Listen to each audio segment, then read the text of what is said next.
эмомалӣ ҷаласаи навбатии шӯрои маҷлиси миллӣ маҷлиси олии ҷумҳурии тоҷикистон давати шашум баргузор гардид.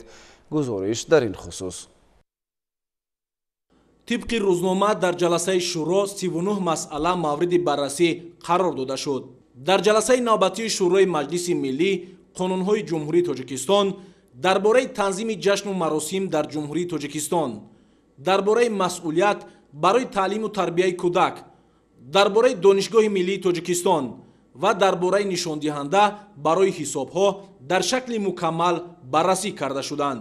дар ҷараёни кори ҷаласа аъзои шӯро ҳамчунин як қатор санадҳои қонунгузориро оид ба ворид намудани тағйироту иловаҳо ба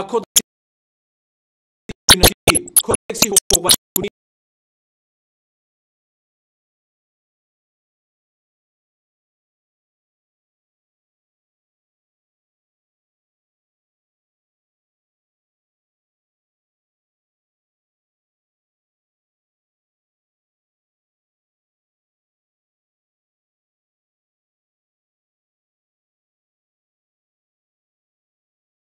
дар бораи карантин ва муҳофизати растаниҳо, дар бораи маориф, дар бораи пешгирии зӯроварӣ дар оила, дар бораи дигар пардохтҳои ҳатмӣ ба буҷет, дар бораи стандартонӣ, дар бораи созишномаҳо оид ба тақсимоти маҳсулот, дар бораи Бонки Миллии Тоҷикистон, дар бораи ташкилотҳои маблағгузории хурд, дар бораи фаъолияти бонкӣ, дар бораи фаъолияти Бонки Исломӣ, дар бораи хизматрасониҳои пардохтӣ ва низоми пардохтӣ, дар бораи танзими асъор ва назорати асъор, дар бораи таърихи қарз, кредит, дар бораи минтақаҳои озоди иқтисодӣ, дар бораи ангишт, дар бораи рамзҳои давлатии ҷумҳурии Тоҷикистон, дар бораи ҳизбҳои сиёсӣ, дар бораи ҷамъияти ҳилоли аҳмари Тоҷикистон ва дар бораи истифода ва ҳимояи аломату номҳои салиби сурх ва ҳилоли аҳмар дар ҷумҳурии Тоҷикистон мавриди муҳокима қарор дода шуда, дар ин хусус қарорҳои дахлдор қабул гардиданд.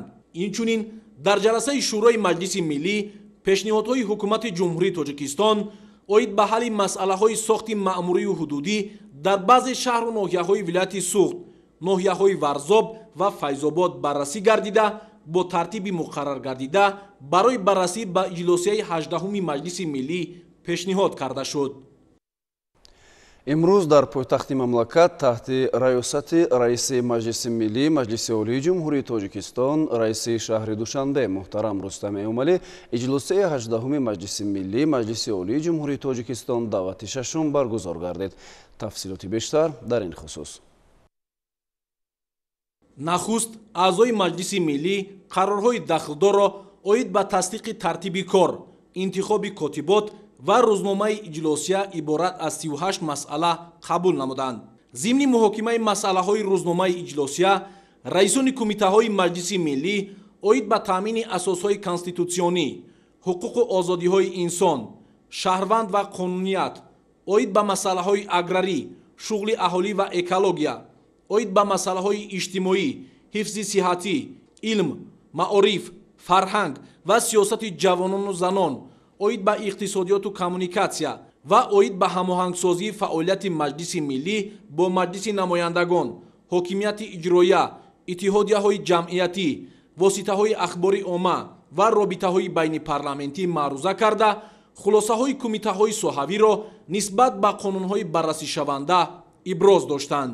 тибқи рӯзнома аъзои маҷлиси миллӣ маҷлиси олии ҷумҳурии тоҷикистон қонунҳои ҷумҳурии тоҷикистон дар бораи танзими ҷашну маросим дар ҷумҳурии тоҷикистон, дар бораи масъулият барои таълиму тарбияи кӯдак, дар бораи донишгоҳи миллии тоҷикистон ва дар бораи нишондиҳанда барои ҳисобҳоро ки дар шакли мукаммал дар таҳрири нав қабул карда шудаанд баррасӣ ва онҳоро ҷонибдорӣ намуданд.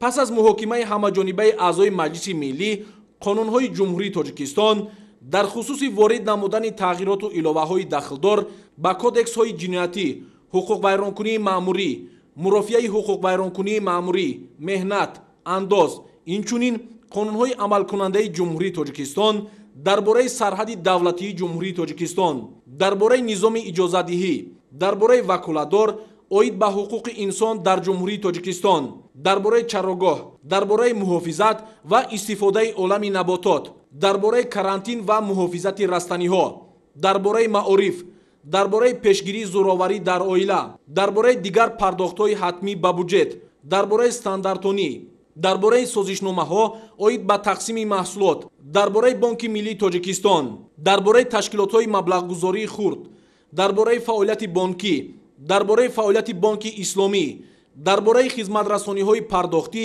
ва низоми пардохтӣ, дарбораи танзими асъор ва назорати асъор, дарбораи таърихи қарз, кредит, дарбораи минтақаҳои озоди иқтисодӣ, дарбораи ангишт, дарбораи рамзҳои давлатии Ҷумҳурии Тоҷикистон, дарбораи ҳизбҳои сиёсӣ, дарбораи ҷамъияти ҳилоли аҳмари Тоҷикистон ва дарбораи истифода ва ҳимояи аломату номҳои салиби сурх ва ҳилоли аҳмар дар Ҷумҳурии Тоҷикистон ҷонибдорӣ гардиданд. ҳамчунин дар асоси пешниҳодҳои ҳукумати Ҷумҳурии Тоҷикистон қарорҳои дахлдори Маҷлиси Миллӣ оид ба иваз намудани номи баъзе воҳидҳои маъмурию ҳудудӣ ва маҳалҳои аҳолинишини шаҳру ноҳияҳои вилояти Суғд, ноҳияҳои Варзоб ва Файзобод қабул карда шуданд. бо ҳамин иҷлосияи 18-уми Маҷлиси Миллии Маҷлиси Олии Ҷумҳурии Тоҷикистон даъвати шашум ба кори худ анҷом бахшид.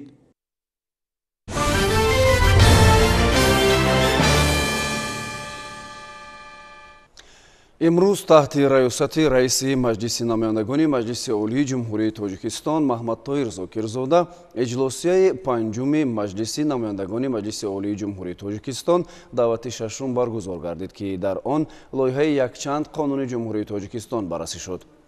дар иҷлосия созишнома байни ҳукумати Ҷумҳурии Тоҷикистон ва ҳукумати давлати Қатар оид ба канорагирӣ ва азандозбандии дукарата ва пешгирӣ намудани саркашӣ аз супоридани андозҳо аз даромад ва сармоя, лоиҳаи канорагирии қарори Маҷлиси намояндагони Маҷлиси Олии Ҷумҳурии Тоҷикистон дар бораи ворид намудани тағйироти илова ба қарори Маҷлиси намояндагони Маҷлиси Олии Ҷумҳурии Тоҷикистон аз 14 марти соли 2007, лоиҳаи қарори Маҷлиси намояндагони Маҷлиси Олии Ҷумҳурии Тоҷикистон дар бораи ворид намудани тағйироти илова ба қарори Маҷлиси намояндагони Маҷлиси Олии Ҷумҳурии Тоҷикистон аз 14 марти соли 2007, лоиҳаи Қонуни Ҷумҳурии Тоҷикистон оид ба ворид намудани тағйири иловаҳо ба Қонуни Ҷумҳурии Тоҷикистон дар бораи сайёҳӣ ва лоиҳаи Қонуни Ҷумҳурии Тоҷикистон оид ба ворид намудани тағйироти илова ба Қонуни Ҷумҳурии Тоҷикистон дар бораи реклама мавриди баррасӣ қарор гирифтанд.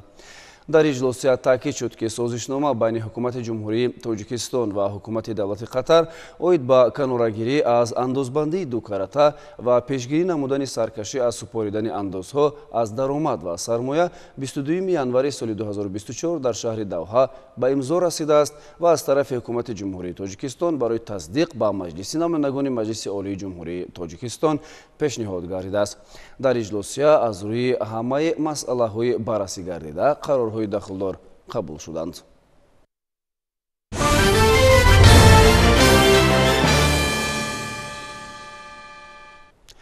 мавзӯи дигар: дар шаҳру ноҳияҳои вилояти Суғд ба истиқболи 35-солагии истиқлоли давлатии Ҷумҳурии Тоҷикистон бунёди иншооти гуногун идома дорад. аксарияти ин иншоот таъиноти иқтисоди иҷтимоӣ дошта, дар таъмини некуаҳволии сокинон нақши барҷаста доранд. дар умум, бунёду барқарорсозии иншооти ҷашнӣ имкон медиҳад, ки барои шаҳрвандон ҷойҳои навикорӣ фароҳам оварда шавад.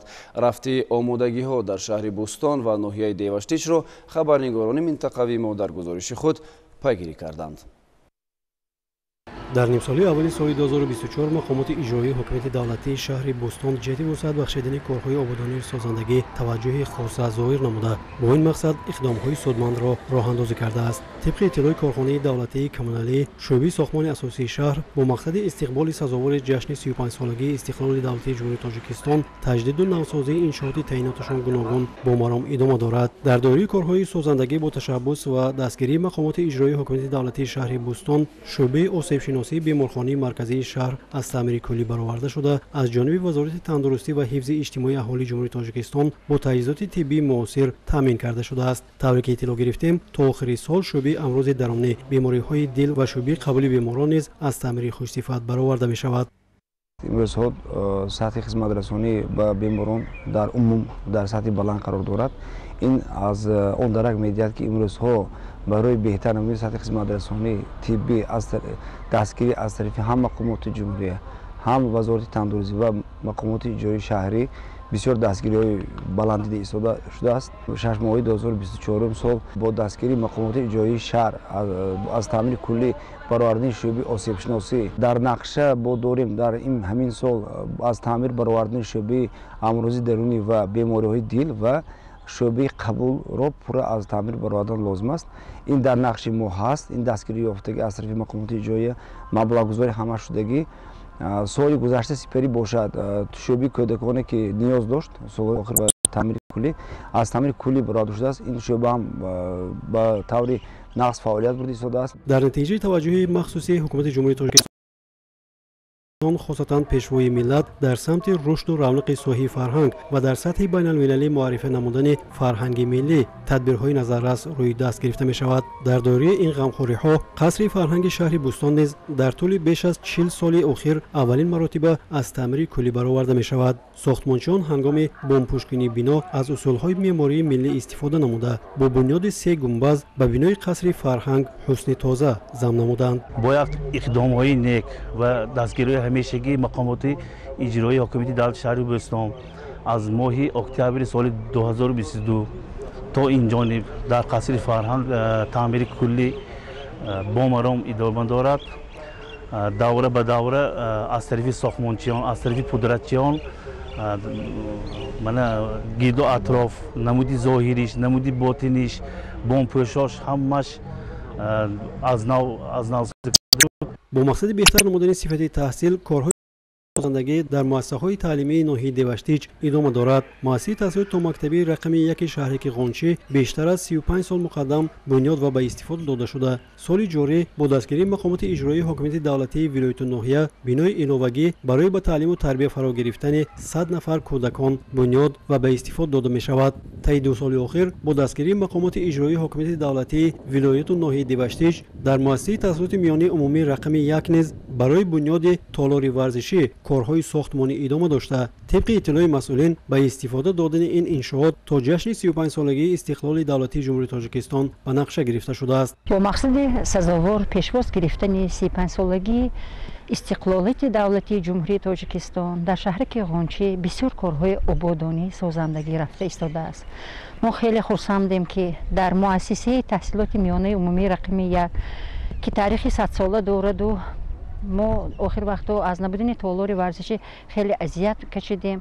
با دستگیری مقامات اجرایی حکومت دولتی ولایت سوخت و ناحیه در مؤسسه ما بینای تالار ساختمان بینای تالار ورزشی رفته ایستاده است.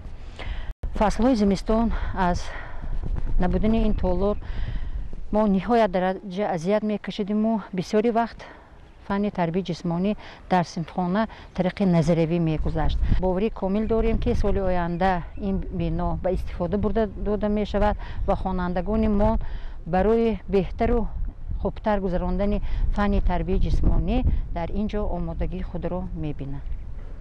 بنا به اطلاع شعبه معماری و شهرسازی مقامات اجرایی حکومت دولتی ناحیه دیوشتیج اوید بر روند کارهای سازندگی با مقصد تجلیل جشن 35 سالگی استقلال دولتی جمهوری تاجیکستان برای سالهای 2022-2026 انشاءات جشنی عبارت از 472 بند با فراگیری کارهای آبادانی و بنیادکاری، سازندگی و تعمیر و برقرارسازی انشاءات تعییناتشان گوناگون، مرکزهای سودای خدمترسانی، کارخانه‌های خرد و بزرگ، تالار و میدانچه‌های ورزشی، بناهای استقامتی و امثال اینها تهیه و تصدیق گردیده در این سمت بیش از 50% کارها به انجام رسانیده شده است.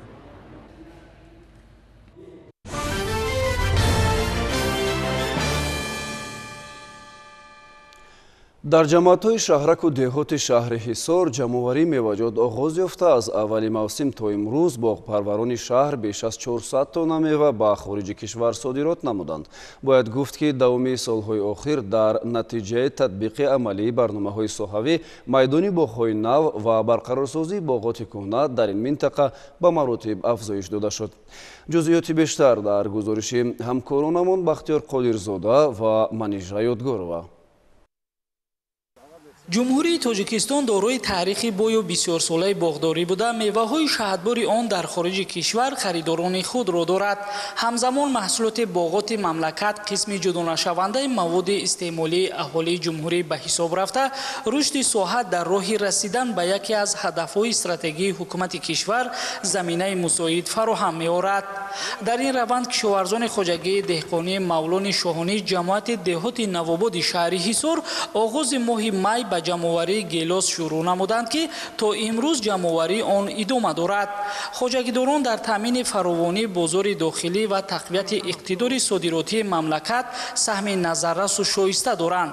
дар ин ҷо асосан боғи зардолу, шафтолу, олу, гелос, себ, нок ва бодом бунёд намуда, ҳамасола бо истифодаи самараноки захираҳои мавҷуда ба нишондиҳандаҳои назарраси истеҳсолӣ ноил мегарданд.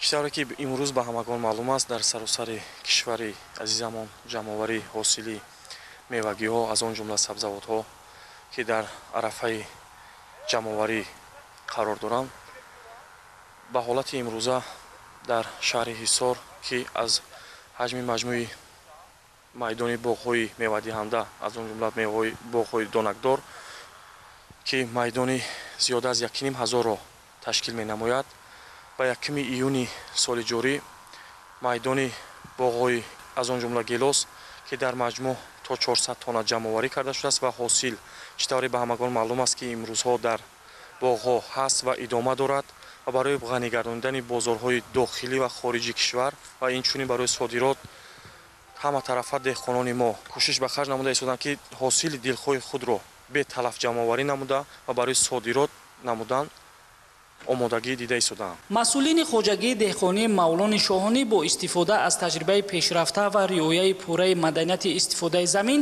дар майдони 8 гектар боғу тогзор бунёд намуда, ба хотири ҳифзи амнияти озуқавории мамлакат, таъмин намудани бозори дохилӣ ва зиёд кардани ҳаҷми содироти маҳсулот ба хориҷи мамлакат беш аз ҳар вақти дигар заҳмат мекашанд. имрӯзҳо дар ҷамъияти деҳоти Навободи шаҳри Ҳисор ҷамъоварии ҳосили гелос шурӯъ гардида, саҳмдорон кӯшиш намуда истоданд ки ҳосили гелосро беталаф ҷамъоварӣ намоянд.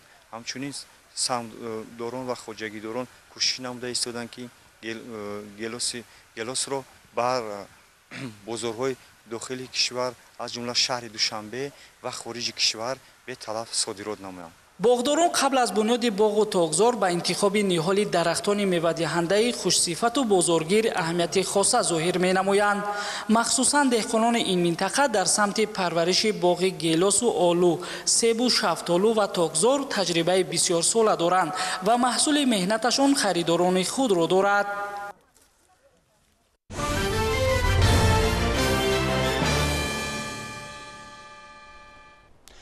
пилапарвари соҳаи афзалиятноки саноати мамлакат ба ҳисоб рафта, истеҳсоли он ба дастрас будани ашёи хом барои рушди саноат ва ташкили шумораи зиёди ҷойҳои корӣ мусоидат мекунад.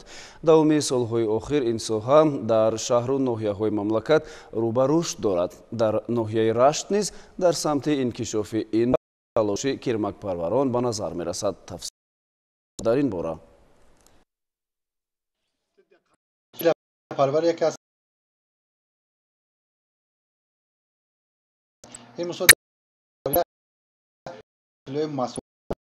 парвариш ва корҳои нигоҳубинии кирмак дар ноҳияи Рашт дар сатҳи хуб қарор дошта, ҳосилгирӣ аз ҳар қуттӣ ба ҳисоби миёнат то 45 килограммро ташкил медиҳад. соҳаи кирмакпарварӣ ва коркарди пила аз ҷумлаи ҳунарҳои қадимтарини мардуми тоҷик ба шумор рафта, рушду эҳёи он дар хоҷагоҳи ноҳияи Рашт ва беҳтар шудани сатҳи никоҳҳолии сокинон боис мегардад. бо ин мақсад як қатор сокинон ҷамоатҳои деҳоти ноҳияи Рашт ба парвариши пилла ҷалб гардида, тибқи иттилои масъулин имсол нисбати соли гузашта ҳосили пилла хуб шудааст. 612 қити кирмак аз тарафи ҷамъияти собии ҷамъияти савуми кушодаи пиллаи тоҷик дастрас гардида дар 4 гармхонаҳо тақсим намуда зиндан карда шуд. рафти парвариш ва нигоҳубини кирмак дар ноҳия хуб буда, бо боварӣ гуфта метавонем ки нақша ва дурнамои истеҳсоли пилларо иҷро менамоем. инчунин баҳри назорати риояи қоидаҳои кирмакпарварӣ, додани маслиҳатҳои саривақтӣ ба кирмакпарварон, мутахассисони соҳаи кирмакпарварӣ ба маҳалҳо сафарбар гардиданд.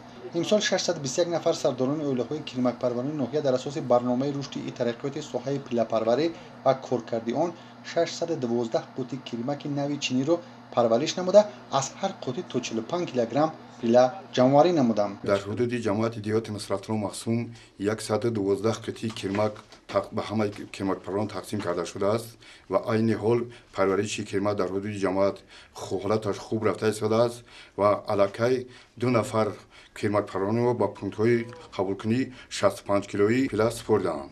کیرمک پروری و کارکرد پیله که از شغل‌های قدیمی‌ترین مردم تاجیک و ساحه سردرآمد و افزایش‌یافته به حساب رفته، استحصال پیله برای با اشیاء خام تامین نمودن کارخانه‌های صنعتی مملکت با شغل فرا گرفتن اهالی و بلند برداشتن اقتدار استحصالی کارخانه‌های وطنی مساعدت می‌نماید.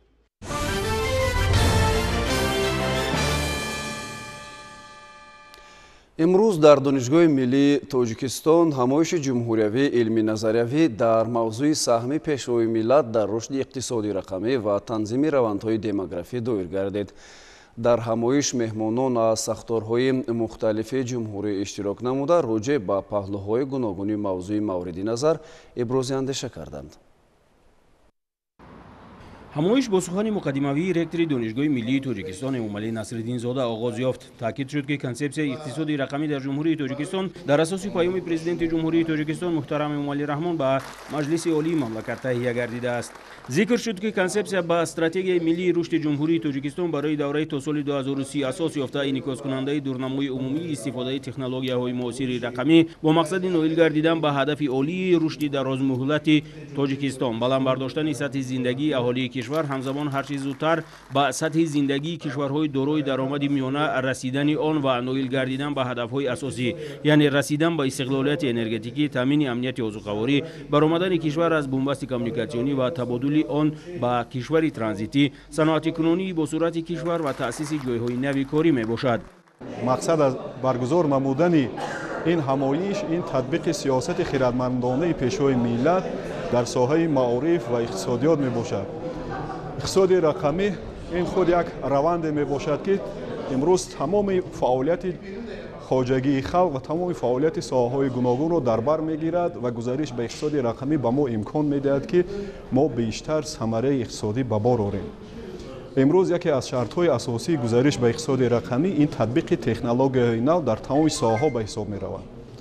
این است که با قرار حکومت جمهوری تاجیکستان سال 2019 کنسپسیون اقتصاد رقمی جمهوری تاجیکستان قبول گردیده است و در سال 2021 با قرار حکومت جمهوری تاجیکستان برنامه میانه مهلت رشد اقتصاد رقمی جمهوری تاجیکستان برای سالهای 2021 و 2025 قبول گردیده است که آنها در عمل تطبیق شده ایستادند. یکی از نظام‌های اداره‌کنی فعالی که در شرایط معاصر است این البته اداره‌کنی رقمی است و البته در هر کارخانه و مؤسسه تشکیلات این نظام با تشبث پیشوای معظم ملت محترم جناب والی کارکرد رقمی کنونی در تمام کارخانه و مؤسسه تشکیلات ها برقرار مانده شود و البته نیست کارخانه و مؤسسه تشکیلاتی که به اقتصاد رقمی فعالیت کند و البته در برابر این یکی از ساحه‌های مختلف خواجگیداری کارخانه و مؤسسه تشکیلات این در هر یک کارخانه و مؤسسه تشکیلات به حسابگیری محاسبی به شمار می‌رود.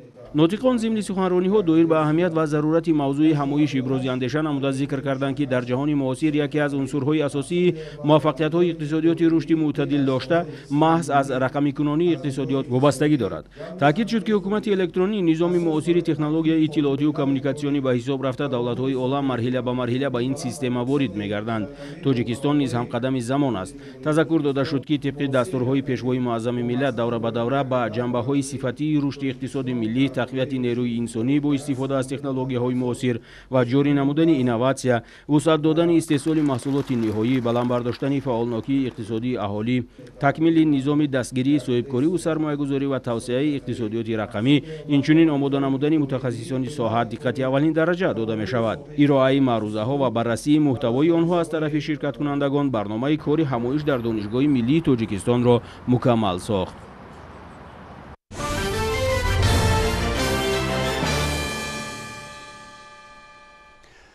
дар доираи амалисозии нишондодҳои паёми солонаи президенти ҷумҳурии Тоҷикистон муҳтарам Эмомалӣ Раҳмон ба Маҷлиси олии мамлакат вобаста ба ободониву созандагӣ саҳм гузоштан дар тозагии кӯчаву хиёбонҳо дар ноҳияи Мир Саид Алии Ҳамадонӣ аксияи умумӣ ноҳиявии тозагии маҳал гузаронида шуд.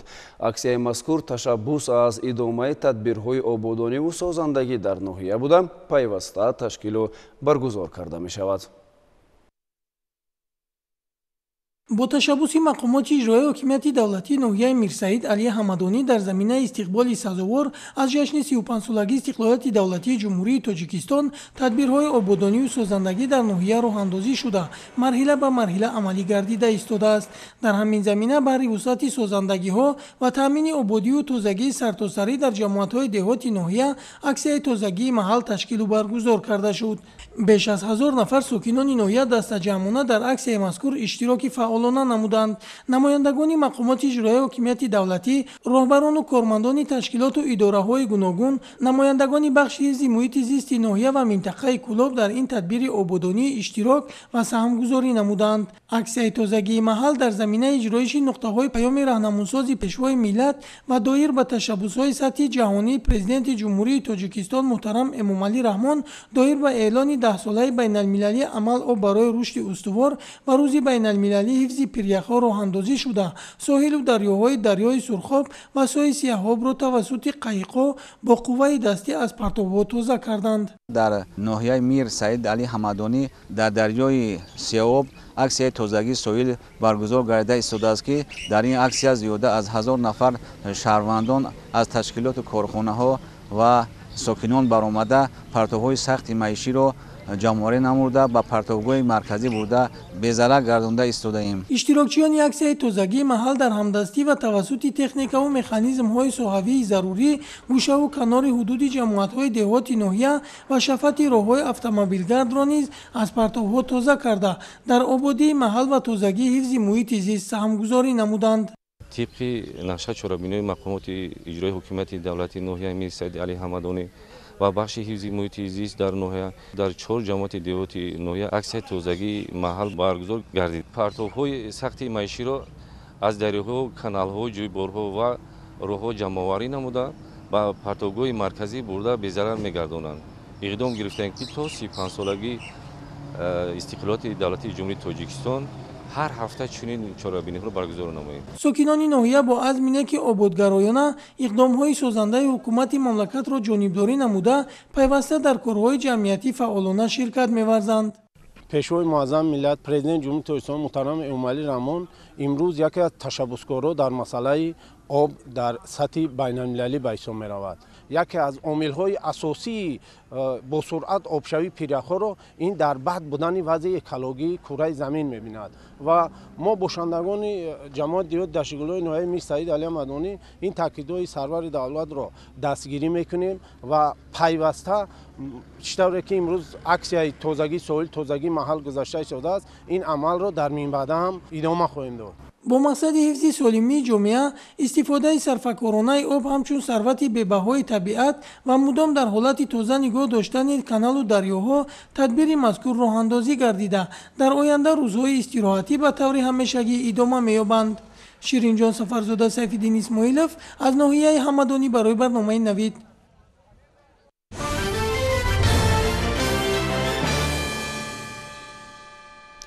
дар шаҳри Хоруғ дар дораи барномаи давлатии таҳкими ҳифзи сирри давлатӣ ва ҳифзи техникии иттилоот дар ҷумҳурии Тоҷикистон барои солҳои 2022-2026 конференсияи минтақавӣ дар мавзӯи таҳкими соҳаи ҳифзи сирри давлатӣ ва ҳифзи техникии иттилоот дар фаъолияти мақомоти давлатӣ ва ташкилот доир гардид. дар ҳамоиш масъалаҳои муҳими марбут ба соҳаи ҳифзи иттилоотӣ дастрасиашон маҳдуд ва ҳифзи техникии иттилоот баррасӣ карда шуданд. дар шаҳри Хоруғ конфронси минтақавӣ дар мавзӯи таҳкими соҳаи ҳифзи сирри давлатӣ ва ҳифзи техникии иттилоот дар фаъолияти мақомоти давлатӣ ва ташкилотҳо дар вилояти мухтори Кӯҳистони Бадахшон бо ташаббуси саридораи ҳифзи сирри давлатии назди ҳукумати ҷумҳурии Тоҷикистон доир карда шуд.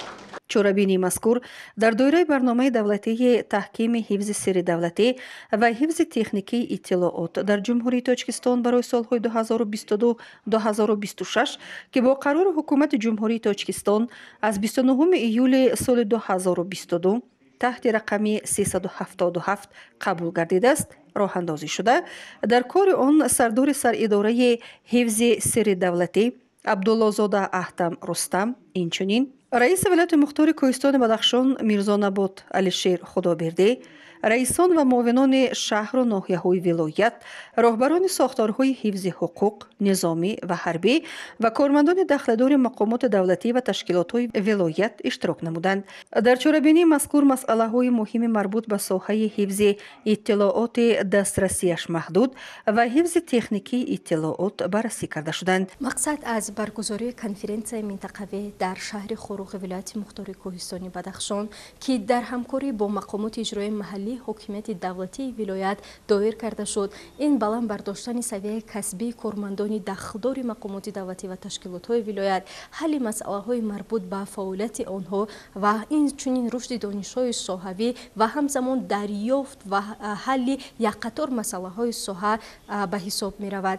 зимни баргузории конференс зикр гардид ки дастгирӣ ёфтани иқдомҳои саридораи ҳифзи сирри давлатӣ махсусан аз ҷониби ҳукумати ҷумҳурии Тоҷикистон, асосгузори сулҳу ваҳдати миллӣ, пешвои миллат, президенти маҳбуби кишвар муҳтарам Эмомалии Раҳмон ба рушди соҳа заминаи устувор фароҳам оварда, ҳамин аст ки давра ба давра сиёсати давлатии ҷумҳурии Тоҷикистон дар самти сирри давлатӣ ташаккул ёфта истодааст ва корҳо дар ин самт мунтазам идома доранд.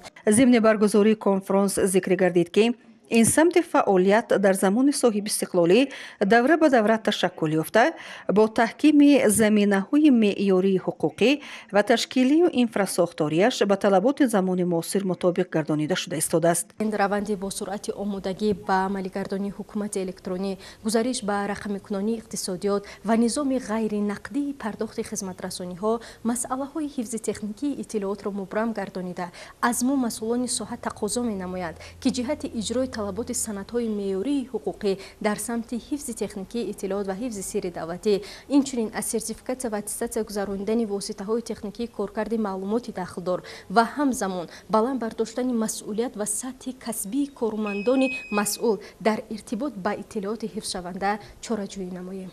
риояи бечуну чарои талаботи қонунгузории соҳа, ташаккул додани сиёсати дохили идоравии ҳифзи иттилоот ва назорати пайвастаи амалигардонии он, тақсимоти дурусту босамари вазифаҳо байни кормандон, истифода аз воситаҳои техникии ҳифз ва коркарди иттилоот, инчунин омӯзиши таҷрибаи пешрафта ва истифодаи он дар фаъолияти рӯзмарра мувофиқи мақсад дониста шуд. ҳамзамон бо ин масъалаҳои ҳифзи бо эътимоди иттилооти дастрасияш маҳдуд баррасӣ шуда доир ба роҳҳои ҳалли мушкилоти техникию инфрасохторӣ ва таъминоти кадрӣ пешниҳодҳои мушаххас манзур гардиданд.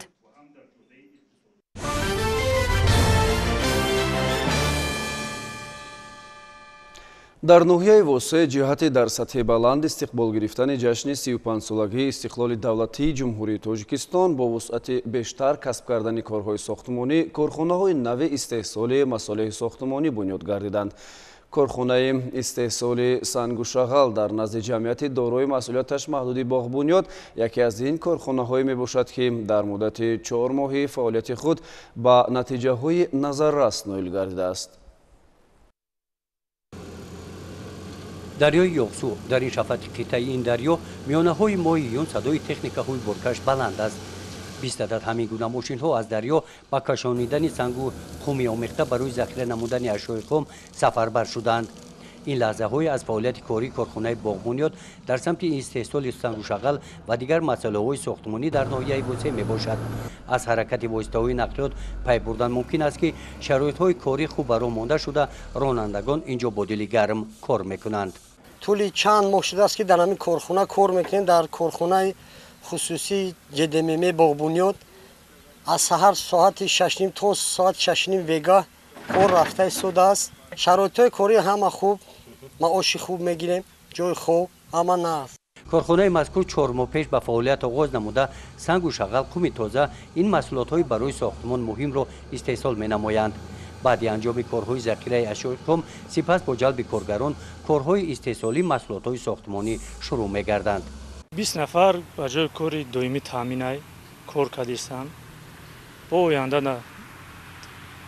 در نقشه است جای کاری نو. چند نفر؟ میشود 10-12 نفر دیگر جای کاری میشود. با در نظر داشت وضع بازار ساختمانی منطقه ماموریت کارخانه مقصد دارد سمت فعالیت کارخانه را وسیع نماید. برای وسیع نمودن سمت فعالیت استحصالی کارخانه اینجا امکانیت‌های مساعد موجود میباشند. این نوعیه را تامین کردیم شکر و محصولاتمون شیبین خام. با در آینده نقشه داریم که بیتون زواد دیگر روی کنیم. کارخانه سنگ و شغل جمعیت دارای مسئولیتش محدود باغبانیات در ناحیه واسع رهبریتش مقصد دارند که با استحصال اشیاءهای ساختمانی وطنی ساختمانچیان را تامین نموده به استقبال جشن 35مین سالگرد استقلال دولتی جمهوری تاجیکستان سهمگذار باشند. گزارش خوجا نظریف خدای نظر ظهورов از ناحیه واسع برای برنامه اطلاعاتی نوید.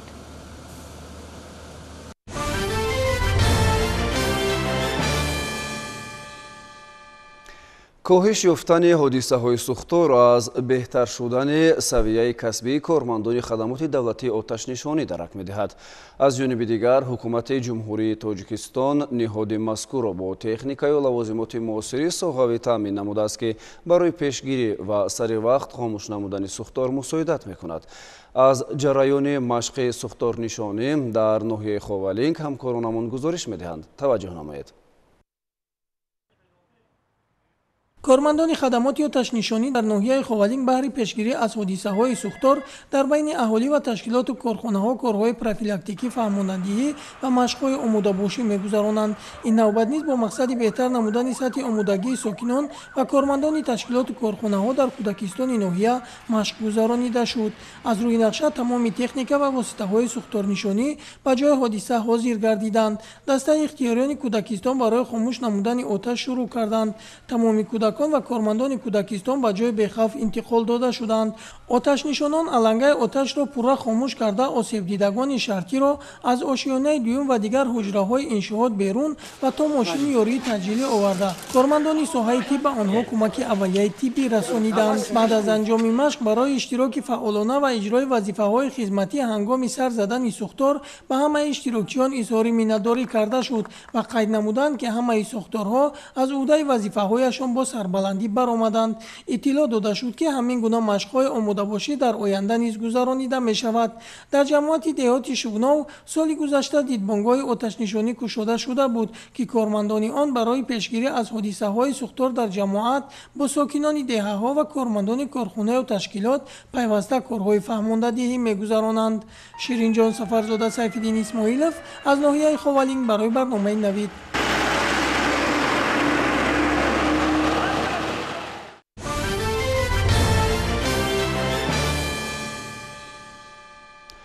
در دوران صاحب استقلالی анъанаҳои неки китобу китобдорӣ бунёди китобхонаҳои нав нашри силсилаи асарҳои бадеӣ адабӣ илмӣ таърихӣ ва таълимӣ вусъати ҳамаҷониба меёбанд. ин аст ки соҳаи китобдорӣ дар мамлакат беш аз пеш рӯ ба инкишоф дорад. дар баробари пешравиҳои соҳа мутаассифона мушкилиҳо низ дар ин самт фаъолият ба назар мерасанд. чанде пеш хабарнигорони мо аз вазъи ногувори китобхонаҳои марказию деҳотии ноҳияи хуросон гузориш таҳлилӣ омода карда буданд ки роҳбарият ва масъулини соҳаро водор сохт аз пайи ислоҳи камбудиҳо гарданд. ҳамкорони мо шаҳлои аҳмадхон ва фирӯзҷон қурбонов дар ин бора шарҳи бештар доранд.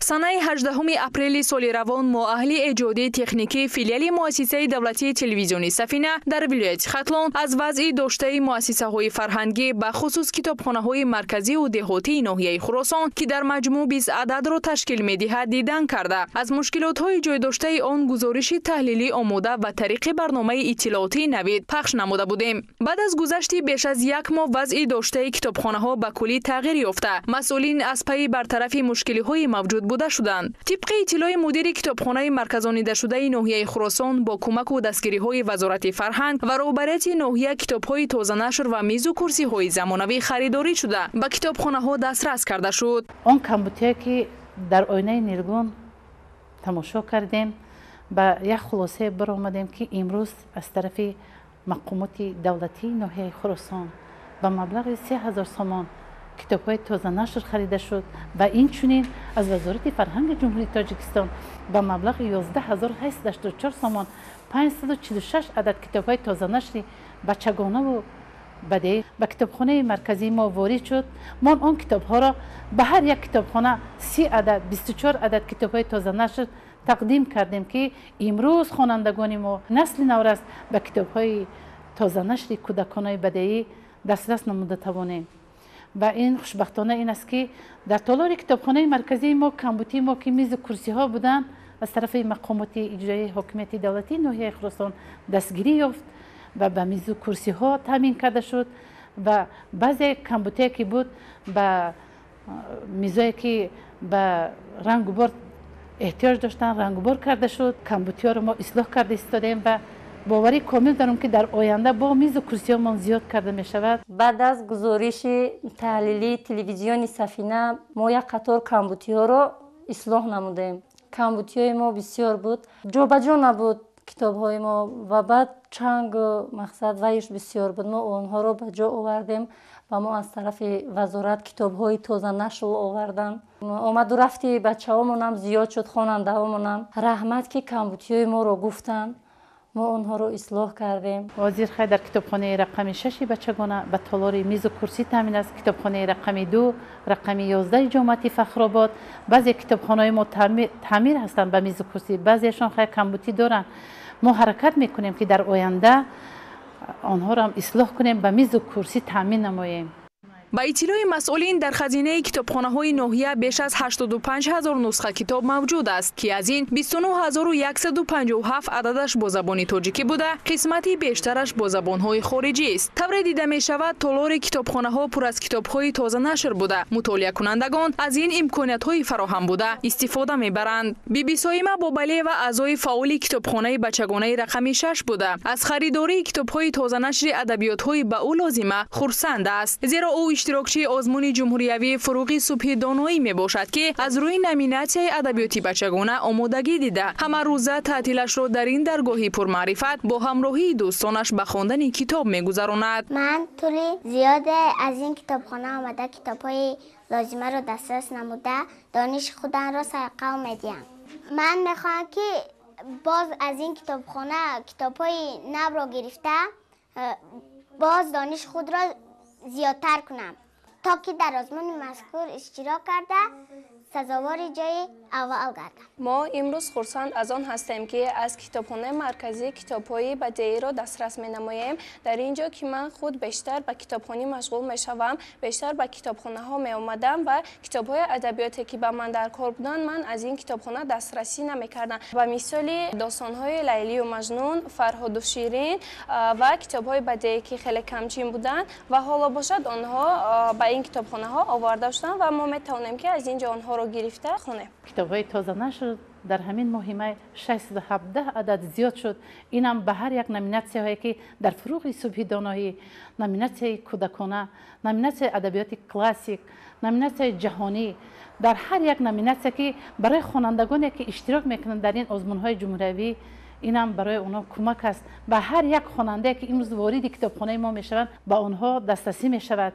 ман аз он хушбахт ҳастам ки имрӯз хонандагони мо дучанд зиёд шуда истодааст ки имрӯз мо онҳоро ба ҳамин китобот таъмин мекунем.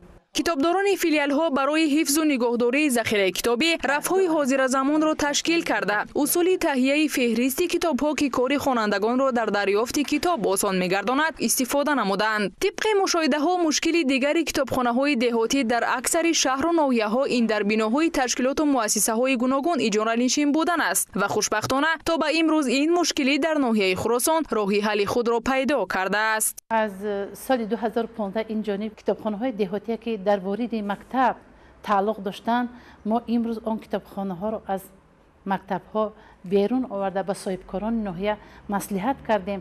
قریب 12 کتابخانه دهاتی ما به کتابخانه الوهیت گذاشتن. امروز کتابداران ما در ساحه کتابداری خوانده و کار فعالیت خویش رو دارن. کوشش و غیرت میکنیم که در آینده این خوانندگان ما در آزمون ها جایهای نمایان را اشغال کنند. کمبودی که در کتابخانه دهاتی جاری هستند، در آینده میخواهیم که آنها را به میز و کرسی تامین نماییم و این مقصد و ادراک ما هست که همون خواننده وقتی که وارد کتابخانه میشد باید تالار خانش تامین باشد به کرسی و میز که در آن آزاد خواند.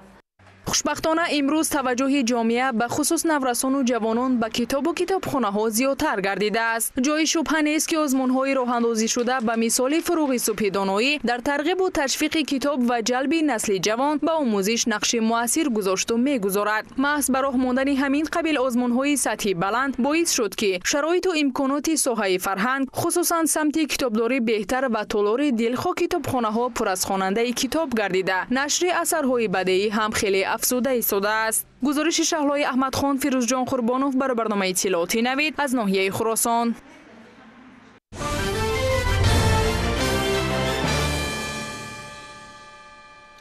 تحصیلات تومکتبی و انکشاف بیشتر این جزء مهم ساحه معارف تاجیکستان در مد نظر رهبریت حکومت مملکت قرار دارد.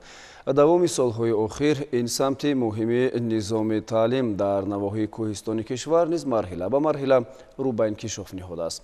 خبرنگاران ما راجع به فعالیت مؤسسه های تومکتبی در ناحیه لخش گزارش آماده کردند. در ناحیه لخش به مسئله فراگیری کودکان و مؤسسه‌های تومکتبی اهمیت خاصه ظاهر می‌گردد.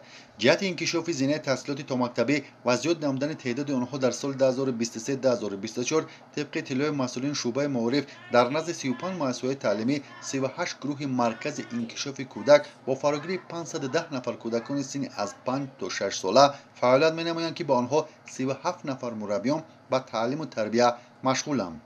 وابسته به اجرای قرار حکومت جمهوری تاجیکستان از 22 ایون 2019 تحت رقم 316 درباره برنامه دولتی رشد تحصیلات تومکتبی در جمهوری تاجیکستان برای سالهای 2025 شماره مؤسسه تومکتبی در ناحیه 6 عدد را تشکیل داده. مرکزهای انکشاف کودک در نزد 32 مؤسسه تعلیمی فرا گرفته شده است که در آنها 464 نفر از این 85 نفرشان دختران می باشد که اجرایش برنامه 11% را تشکیل می دهد. در ناحیه لخش 6 مؤسسه تحصیلات تومکتبی فعالیت می نمایند که در آنها 247 نفر کودکان از این شماره 103 نفرشان دختران به تعلیم و تربیت فرا گرفته شدند. شماره گروه ها 11 عدد بوده، از جمله در باغچه بچگانه رقم 1 5 گروه، در باغچه بچگانه رقم 2 گروه، در باغچه بچگانه رقم 3 1 گروه، در باغچه بچگانه رقم 4 1 گروه فعالیت می نمایند. در باغچه ما همگی 40 نفر کودکان فرا گرفته شده است. 2 مربی با آنها مشغولیت دارند و باز کرده شده است. در باغچه ما با 2 زبان مشغولیت میگذرونیم، با زبان روسی و انگلیسی. در باغچه با آشخانه و جایهای خواب تامین کرده شده است.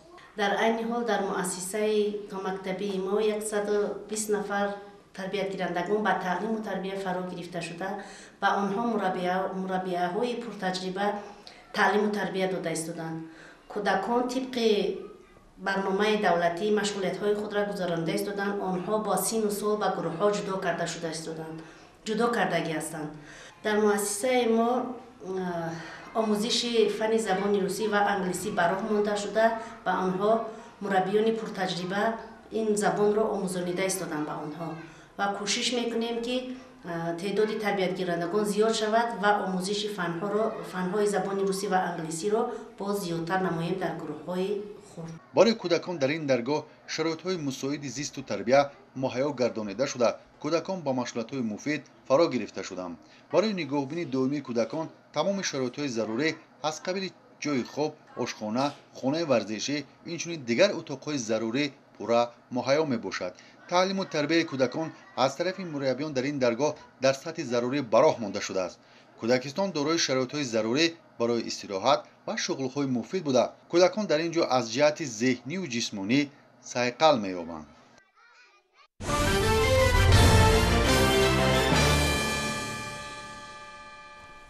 хабарҳост хориҷи кишвар. Як қатор минтақаҳои Амрикоро гармии шадид фаро гирифта аст. Дар ҳамин ҳол обу ҳавошиносон пешгӯӣ карданд, ки охири моҳи июн дар ин давлатҳо ҳарорати давоми 10 солаҳо бесобиқаи ҳаво ҳукмронӣ хоҳад кард.